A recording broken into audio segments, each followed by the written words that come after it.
Thank you for joining us for 13 News Now at 4. I'm Philip Townsend. And I'm Dana Smith. Let's get straight to our weather forecast because we are tracking the storm that hit the U.S. this morning as a Category 1 hurricane. Now, Debby is now a tropical storm after making landfall in Florida earlier today. We have meteorologist Evan Stewart here with us now. So, Evan, you've been tracking this storm as it's moved towards Florida and now heading up the coast. That's right. It's just getting ready to cross over into areas of southern Georgia. It has been weakening as it is now over land, but you can see that we have that tornado watch box that's posted through coastal parts of Georgia and South Carolina as these bands of heavy rain continue across the low country of Georgia and South Carolina.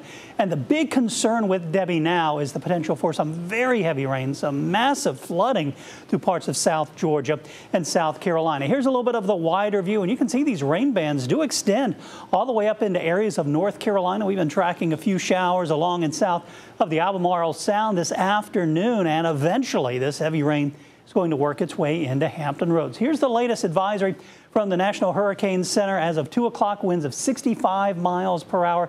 It is slowing its forward progress, now moving at 7 miles per hour. And over the next 24 hours, it's just going to linger here over South Georgia, eventually emerging back out into the Atlantic, maybe some strengthening, and then come ashore here in South Carolina, close to the North Carolina line. And by the end of the week, this is Friday and Saturday, the remnants affecting eastern parts of Virginia and North Carolina. Again, I talked about that impressive rainfall forecast that's coming in. You can see from Raleigh all the way down towards Jacksonville, over 7 to 10 inches of rain, and then confined here to coastal areas of Georgia and South Carolina, talking about over a foot of rain, possibly up to 2 feet of rain towards Charleston. And this is something very rare that we have a level 4 risk for a flash flooding, and it's even more rare that we have it for 3 days. Later today and tonight for Georgia and South Carolina, notice it moves up towards the South Carolina coastline into tomorrow, and then by Wednesday into Thursday, Charleston still in that bullseye for the heaviest of the rain, and even here in Hampton Roads, we could see some heavy rainfall later this week. So here's what you need to know.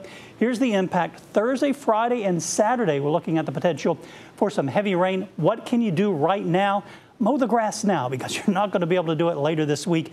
And clean around the storm drains, because once we get that heavy rain, if the storm drains are clear, it'll help with some of the heavy rainfall and the potential for flooding later this week.